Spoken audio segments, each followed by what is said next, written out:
ദൈവത്തിരുനാമത്തിന് മഹത്വം ഉണ്ടാകട്ടെ. ഏവർക്കും ഹെർമിറ്റ്സ് ടോക്സിലേക്ക് സ്വാഗതം.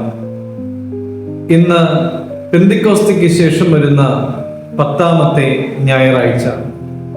ഇന്നത്തെ വിശുദ്ധ ഏവൻഗേലിയോൻ ഭാഗം ശുദ്ധമുള്ള മത്തായി 18-ാം അധ്യായം 1 മുതൽ 14 വരെയുള്ളതായ തിരുവചന ഭാഗങ്ങളാണ്. ശിഷ്യന്മാർ യേശു തമ്പുരാന്റെ അടുക്കൽ ചെന്നിട്ട് സ്വർഗരാജ്യത്തിൽ ഏറ്റവും വലിയവൻ ആരാണ് എന്ന് ചോദിക്കുമ്പോൾ ആ ചോദ്യത്തിനുള്ള യേശു തമ്പുരാന്റെ മറുപടിയാണ് ഇന്നത്തെ വിശുദ്ധ ഏവൻഗേലിയോനിൽ നമുക്ക് കാണുവാനായിട്ട് സാധിക്കുന്നത്. വലിയവരാകുവാൻ വെമ്പൽ കൊണ്ടവരുടെ ചിന്തകളെ എല്ലാം മാറ്റിമറിക്കുന്നതായിരുന്നു യേശു തമ്പുരാന്റെ മറുപടി. യേശു തമ്പുരാൻ ഒരു ശിശുവിനെ വിളിച്ച് അവരുടെ നടുവിൽ നിർത്തിയിട്ട് അവരോട് പറഞ്ഞു, നിങ്ങൾ തിരിഞ്ഞ് ഈ ശിശുവിനെ പോലെ ആകുന്നില്ല എങ്കിൽ സ്വർഗരാജ്യത്തിൽ കടക്കുകയില്ല എന്ന്. ഇതിന്റെ അർത്ഥം എന്താണ്? അർത്ഥം ഇതാണ്: ഒരു ശിശുവിനുള്ളതായ പ്രത്യേകതകൾ നമ്മളെല്ലാവരുടെയും ജീവിതത്തിൽ എന്നും കാത്തു സൂക്ഷിക്കുവാനായിട്ട് നമുക്ക് സാധിക്കണം. എന്തൊക്കെയാണ് ഒരു ശിശുവിൻ്റെ പ്രത്യേകതകൾ?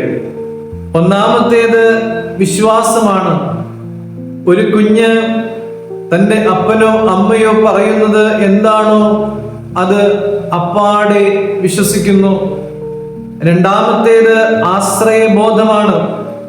ഒരു ശിശുവിന് തൻ്റെ മാതാപിതാക്കളില്ലാതെ ജീവിക്കുക എന്നുള്ളത് ഏറ്റവും കഠിനമായിട്ടുള്ള ഒരു കാര്യമാണ്. അതുകൊണ്ട് തന്നെ അവൻ അല്ലെങ്കിൽ അവൾ അവരെ പൂർണ്ണമായിട്ടും ആശ്രയിക്കുന്നു. മൂന്നാമത്തേത് താഴ്മയാണ്. ഒരു ശിശു ഒരിക്കലും താൻ വലിയവനാണ് എന്ന് അവകാശപ്പെടുന്നില്ല.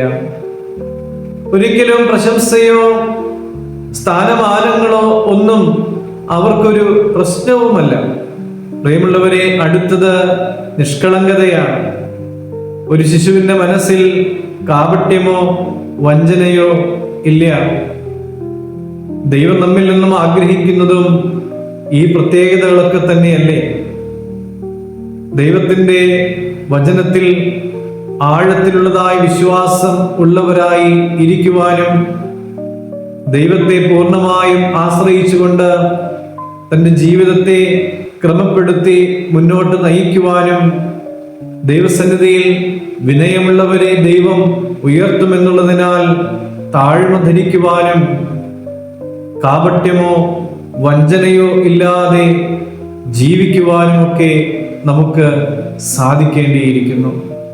അതോടൊപ്പം തന്നെ മറ്റുള്ളവർക്ക് ഇടർച്ചയാകാതെ ഇരിക്കുവാനും പാപത്തോട് സന്ധി ചെയ്യാതെ പോരാടി ജീവിതത്തെ നയിക്കുവാനുമൊക്കെ നമുക്ക് സാധിക്കണം. അതിനുള്ള ഭാഗ്യവും കൃപയും തമ്പുരാൻ നമുക്ക് നൽകട്ടെ. ദൈവം അനുഗ്രഹിക്കട്ടെ.